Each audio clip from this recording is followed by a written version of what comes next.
భావశూన్య సద్భావ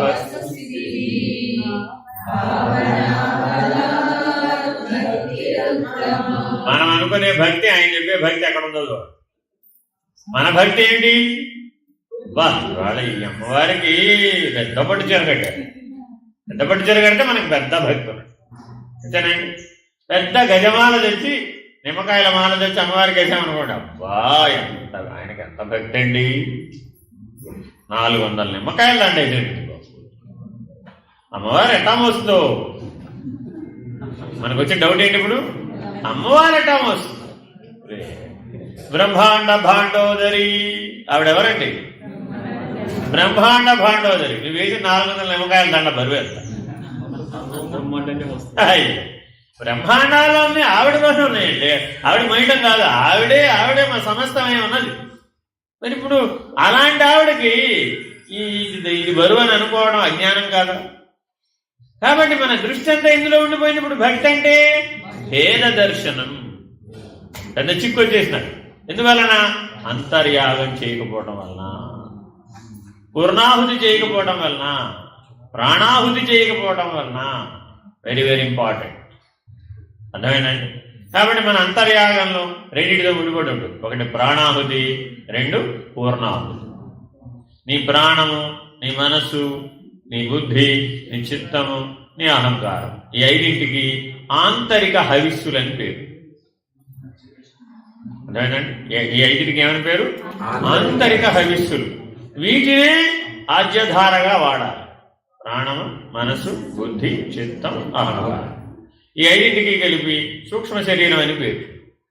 ఈ 5ంటినే ఆజ్యధారగా యజ్ఞించేయాలి. అంతర్యాగం చేసి అభేద దర్శనాన్ని పొందాలి. అభేద దర్శనం పొందితే ఎవరైనా సరే అక్కడ ఇక్కడ ఉన్నది ఒక్కడే అనే అభేద దర్శనం కలిగితే వెంటనే వెంటనే నీకు ఈశ్వరానుగ్రహం కలుగుతుంది. వెంటనే ఈశ్వరానుగ్రహం కలుగుతుంది. ఈశ్వరానుగ్రహం అంటే ఏంటి? భావశూన్యత సద్భావ స్థితి. అది ఈశ్వరానుగ్రహం. భావశూన్య స్థితిలో నిలకడ కలగడమే ఈశ్వరానుగ్రహం. నువ్వెంత ప్రయత్నించినా నీ వల్ల మాత్రం అవదు. అంటే ఇందాకేం చెప్పా? నువ్వు బాగా ప్రయత్నించి 99 మార్కులు తెచ్చుకోవచ్చు. 100 మార్కులు రావాలంటే 1% పడాలన్నమాట. అర్థమేనండి? ఈశ్వరుడే గురు రూపంలో అయినా రావాలి, గురువే ఈశ్వరుడు రూపంలో అయినా సహాయం చేయాలి. 2 పక్షాల్లోనూ సాధ్యమే. ఎందుకంటే వాళ్ళిద్దరూ బాగా అంతరంగికులు కాబట్టి వాళ్ళిద్దరూ మాట్లాడుకోగలుగుతారు. ఏమండి, ఈ మహానుభావుడికి సహాయం ఏమంటావా వద్దా, చేయగలిగే శక్తి నాకు ఇస్తావా ఇవ్వవా అని ఆయన అడుగుతాడు. పర్వాలేదులే, నువ్వు నేను ఒకటేగా, సహాయం చెయ్యి అని ఆయన ఏమి చెప్తాడు. ఆయనైనా నేను చేయలేం లేదు, నువ్వే చెయ్యి వాటికి అని వాళ్ళిద్దరూ మాట్లాడుకుంటారు. ఆంతరంగికమైనటువంటి సంభాషణ బలం గురువుకి ఈశ్వరుడికి ఉంటుంది. దీంట్లో ఉన్న రహస్యం అవుతుందండి.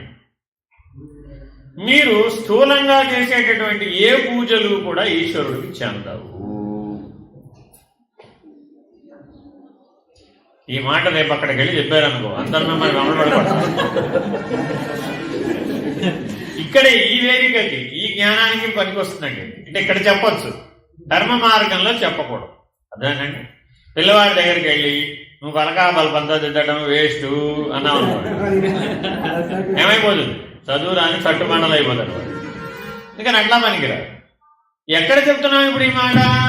భావశూన్యత సద్భావ సుస్థితి భావనా బలాత్ భక్తిరుత్తమా. ఇక్కడ చెప్తున్నా, నువ్వు బాహ్యంగా చేసే పూజలు ఏవి కూడా ఈశ్వరుడికి చేరవు. కేవలం ఆంతరికంగా చేసినవే చేరతాయి. కేవలం జ్ఞానంతో చేసినవే చేరతాయి. కేవలం అభేద దర్శనంతో చేసినవే చేరతాయి. భావశూన్య స్థితిలో చేసినవే చేరతాయి.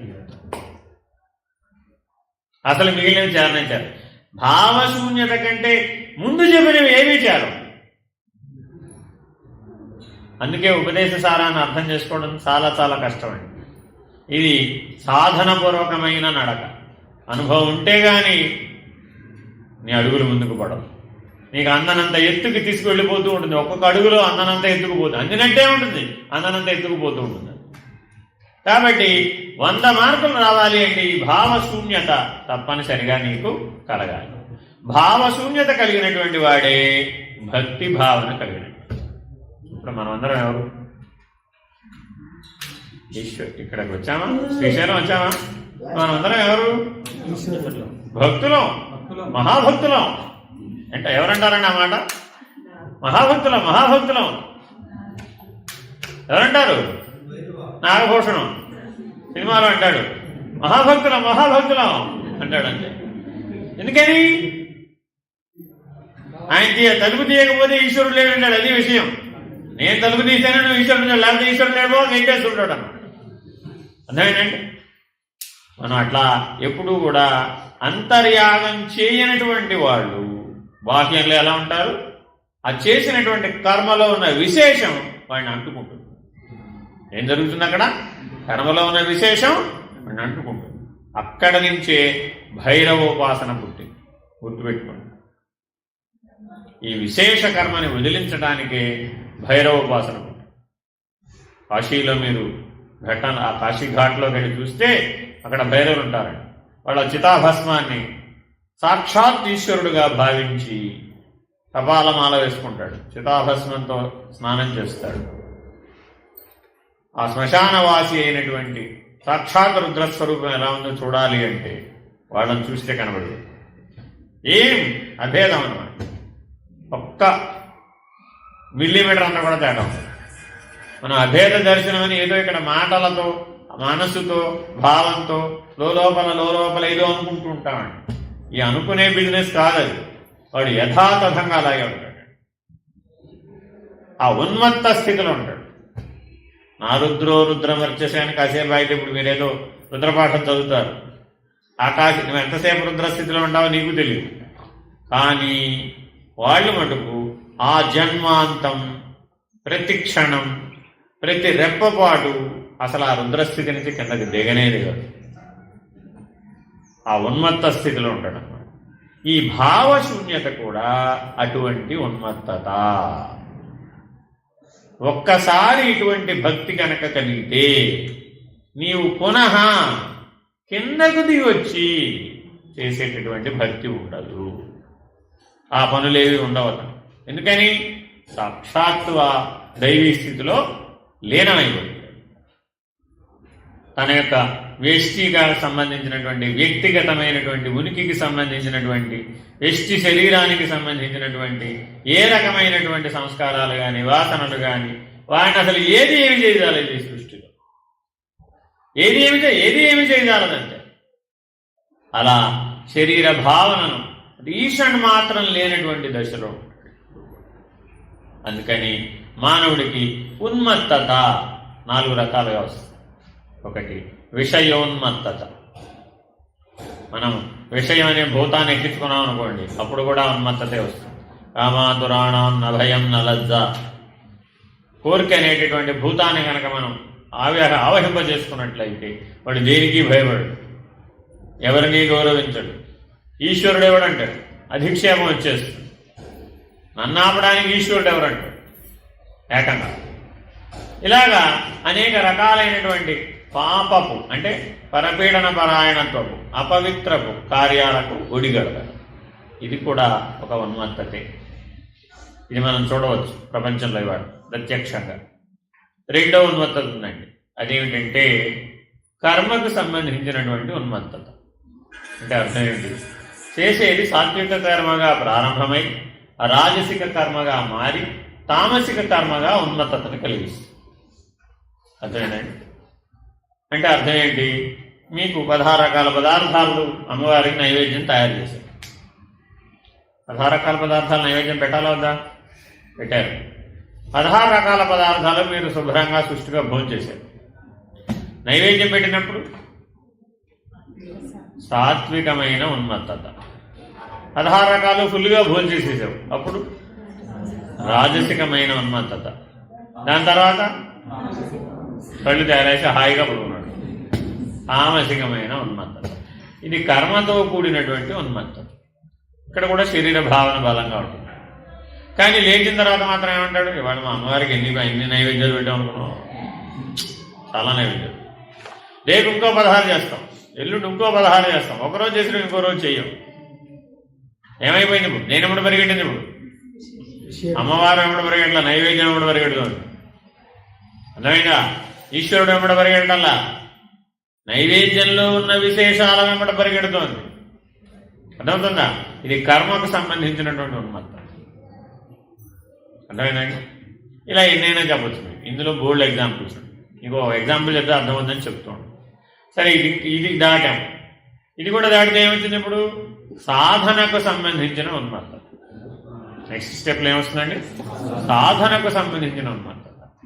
రోజు నిత్యాభిషేకం చేశాడండి ఆయన. నిష్టగా ప్రభాత సంధ్యకో ప్రదోష సంధ్యకో రోజు నిత్యార్చన చేశాడు, నిత్యాభిషేకం చేశాడు కొంతకాలం పాటు. ఏమైపోతుంది? రాత్రికి నీ గురించి అమ్మతో మాట్లాడతాను.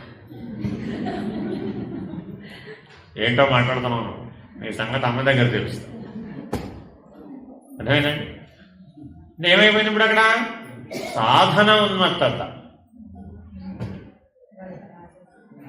ఏదో ఇతనేదో అన్నాడండి, ఇది లౌకికమైన అంశం, అంతేనా కాదా? ఈ రాగద్వేషాలకి అతని సాధనకి ఏమైనా సంబంధం ఉందా? అమ్మవారికి ఏమైనా సంబంధం ఉందా? కానీ అతనిలో ఉన్న ప్రతీకార భావన ఏం చేసింది? ఇప్పుడు నీ గురించి రాత్రికి అమ్మతో మాట్లాడదాం. ఏమనుకుంటున్నావో, నేను చెప్పానంటే రక్తం కక్కుకు పడతావు. అంతే. ఏమైపోయాడు ఇప్పుడు? రాక్షసుడు. దైవం నుంచి ఎటు మారిపోయినప్పుడు రాక్షసుడిగా మారిపోతాడండి. ఈ సాధన ఉన్మత్తత. ఎన్ని అగడ్తలు ఉన్నాయో చూసుకోండి. ఏ మలుపులో ఒకవైపు తిరగాల్సిన వాడు ఒకవైపు తిరిగావా, ఇంతే సంగతి. ఆ జన్మ వెళ్ళిపోయినట్టే. గుర్తుపెట్టుకోండి, ఒక టర్నింగ్ కుడి చేతి వైపు తిరగాల్సిన వాడు కనుక ఎడమవైపు తిరిగాడా, ఆ జన్మ వెళ్ళిపోయినట్టే. పొద్దున ఒక మాట చెప్పారు, సమయాచార తత్పరా. అంటే సాధనలలో సమయాచారమని, వామాచారమని, కౌళాచారమని అనేక రకాల మార్గాలు ఉన్నాయి. ఆ సాంప్రదాయాన్ని ఉద్దేశించి ఆ మాట వేశారనమాట, ఆ నామం. సమయాచార తత్పర అంటే అర్థం ఏంటంటే, నువ్వు వామాచారాన్ని పాటించకూడదు, కౌళాచారాన్ని పాటించకూడదు, సమయాచారంను పాటించాలి. సమయాచారం అనేది సమన్వయీభావంతో భావశూన్యత అనేటటువంటి ఉన్మత్తతనిస్తుంది. అందుకు చెప్పవలసి వచ్చింది ఇప్పుడు ఆ సమయాచారం. ఈ సమయాచారాన్ని శంకర భగవత్పాదులు భారతదేశమంతా తిరిగి సంస్కరించారన్నమాట. అంతకుముందు వామాచారము, కౌళాచారము, రకరకాలైనటువంటి ఇతరత్ర తంత్రములన్నీ కూడాను షణ్మతాలలో విస్తృతంగా ఉండేవి. వాటన్నింటినీ కూడా సమయాచార పద్ధతిగా సంస్కరించారన్నమాట. అందుకే ఆయన షణ్మత స్థాపనాచార్య అయ్యారు. ఆయన స్థాపించారని కాదు, సంస్కరించారని అర్థం. అన్నింటినీ సమయాచారానికి సంస్కరించారన్నమాట.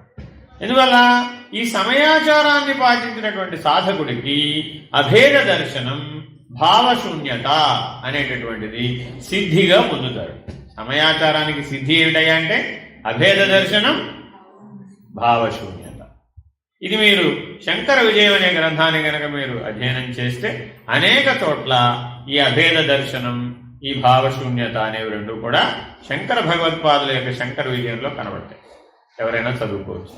అంటే నేను ఇట్లా చెప్తూ పోతుంటే ఇది విస్తారంగా పోతుంది కాబట్టి అక్కడ వరకు చెప్తాను, తర్వాత చదవండి.